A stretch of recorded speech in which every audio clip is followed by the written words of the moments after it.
Vídeo rápido sobre Vale, com código de negociação VALE3, na Bolsa de Valores brasileira. Empresa essa que no período retornou 2.500% ao sócio, contra um retorno de apenas 500% do Ibovespa, o principal índice brasileiro. Trazendo isso para o mundo real, um aporte inicial de apenas R$ 1.000 na empresa se transformou hoje em aproximadamente R$ 26.000, aplicando a metodologia das 3 chaves do sucesso, que eu sempre trago para vocês em todos os vídeos. Sempre lembrando que na parte de baixo de todos os vídeos eu deixo uma lista de indicação de livros que você tem que obrigatoriamente estar lendo antes de investir em alguma ação, antes de entrar no mercado de capitais.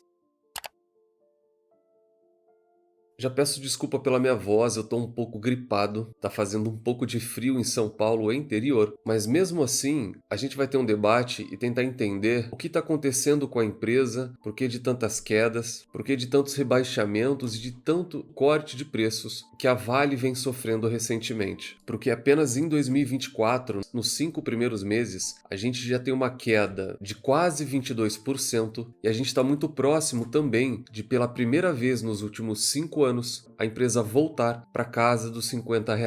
Só que aqui a gente não fala apenas da empresa, a Vale é uma empresa cíclica e ela é muito sensível ao contexto macro. Quando a gente olha para o minério de ferro, ele está nas suas mínimas recentes, vem caindo dia após dia, do dia 28, dia 29 para cá. A gente não teve nenhum dia de alta para o minério de ferro e esse valor de $107 é o menor registrado recentemente para a commodity. Ele vem longe dessa máxima recente de 2024, foi próximo a $150, e a gente já beira novamente aquela zona de perigo, que é abaixo de 3 dígitos, abaixo de $100. E a Vale sempre vai estar em destaque, ela sempre vai ser o foco maior, só que tudo isso também leva junto o setor, e todas as quedas do índice eram de empresas comoditizadas, principalmente aquelas ligadas ao minério, CSNA, Gerdau, Semin, todas elas com uma queda muito forte. E como se não bastasse tudo isso, a gente ainda tem a notícia que saiu na data de hoje, dia 5/6, de que tanto a Vale quanto a CSN Mineração, elas estão praticando um preço com desconto, elas estão vendendo minério de ferro abaixo do valor de spot, abaixo desses $107. A Vale está vendendo minério de ferro a $92 por tonelada, isso é 16% abaixo do valor spot ou valor negociado no mercado. Isso é uma estratégia da empresa, muito puxado por essa queda de 7% que a gente teve em apenas um dia e por conta de uma alta nos estoques totais que a gente está tendo lá nos portos chineses. Os estoques vêm crescendo lá há praticamente 2 anos e isso, sem dúvida alguma, vai impactar no resultado do segundo trimestre. No primeiro trimestre, a gente teve 1,7 bilhão de lucro, uma queda de 9%, o que é normal, toda empresa cíclica está tendo queda no seu resultado, só que do lado operacional, boas notícias. As vendas vieram em linha e a produção veio acima do esperado. Um comentário rápido aqui, quando a gente olha para isso, a gente está olhando para dentro da empresa. A empresa cíclica, ela também tem efeito externo. E nesse caso, a própria diretoria destaca no primeiro trimestre que uma das principais causas da queda do EBITDA e do lucro é devido a menores preços realizados na parte de finos, níquel, cobre, que foi compensado por maiores volumes. Então, do lado interno, a empresa está muito bem, só que ela ainda depende de preços praticados no mercado. E o que está acontecendo agora? Ela está vendendo até mesmo abaixo disso para conseguir escoar, para conseguir vender. E, infelizmente, a gente não consegue fazer nenhum tipo de estimativa para o segundo trimestre, a gente vai precisar do relatório operacional para isso, mas por menor que ele seja, com certeza a gente vai ter o impacto desse preço praticado. A Vale, que sempre se destaca em toda a carteira recomendada, em todo o top 10 de ações com potencial de lucro ou como boa pagadora de provento, ela sempre vai figurar nas primeiras posições. Abre aspas aqui rapidinho. Nesse sentido, a Vale é a nossa ação preferida no setor de mineração e siderurgia diante das melhores perspectivas para a mineração. Espera-se que os preços do minério de ferro continuem em torno de 115, 120, o que já não é tão realidade assim, a gente já se aproxima da casa dos $100 a tonelada, o que traz um potencial de valorização em cima do consenso de mercado que é de $110 a tonelada para 2024. E do lado negativo, que inclusive foi a justificativa do Safra por corte de preços em cima da Vale, é que apesar deles enxergarem uma empresa com desempenho superior, e a gente já viu que internamente, operacionalmente, ela é muito boa, ela ainda tem muitos riscos externos, que além desses que são quase que rotineiros, que é a dependência da commodity, ela teve recentemente o Estado em cima da empresa e ela está tendo novamente o efeito Samarco. O Safra traz algo muito interessante que pouca gente comentou, que é sobre a provisão que a empresa fez para esse caso. Ela reconheceu 1,2 bilhões de dólares, o que ficou muito abaixo do que a própria BHP provisionou para a mesma situação, e o mercado ainda estima uma nova provisão na casa dos bilhões de dólares para tentar de alguma forma resolver ou amenizar essa situação, que de fato foi muito grave. A Safra ainda está otimista com o preço da commodity e para eles é pouco provável que a empresa perca o guidance ou a projeção de produção e venda de minério de ferro esse ano, ou seja, eles também concordam que operacionalmente a Vale é uma empresa de excelência, por isso esse preço-alvo de R$ 80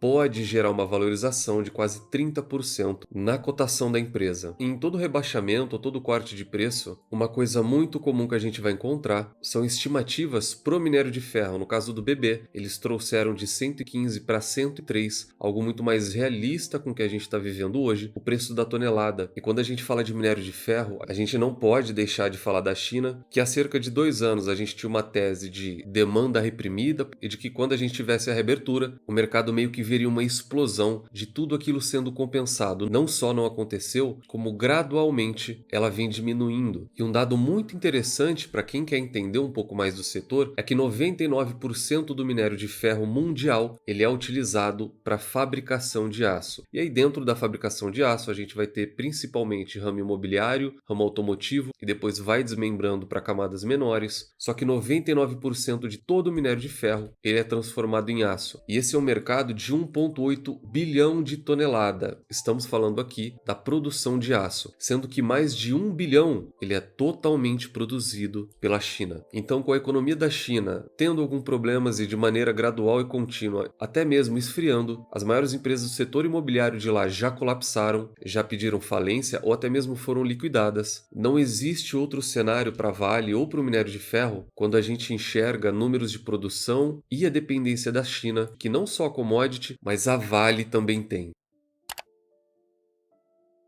Vale que coberta por 10 casas ou 10 analistas, tem uma recomendação de venda, 3 recomendações neutras e 6 recomendações de compra.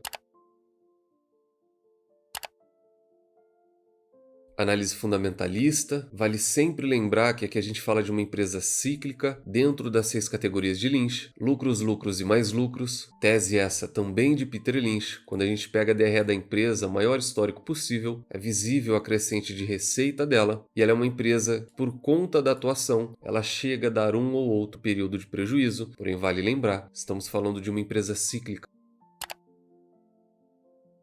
Quanto ao ROI, Return on Equity, tese essa de Warren Buffett, ela tem uma média histórica muito boa, na casa de 16%. Aqui a gente fala de uma empresa massiva de capital intensivo que atualmente oferece um retorno acima de 20%. Com uma margem, eu deixei separado aqui do lado, muito boa. Enquanto a gente enxerga empresas no Ibovespa com margens negativas ou margens de 0,5% ou 1%, a margem líquida atual da Vale também gira em torno de 20%. É uma margem muito tranquila, ela é uma empresa muito eficiente.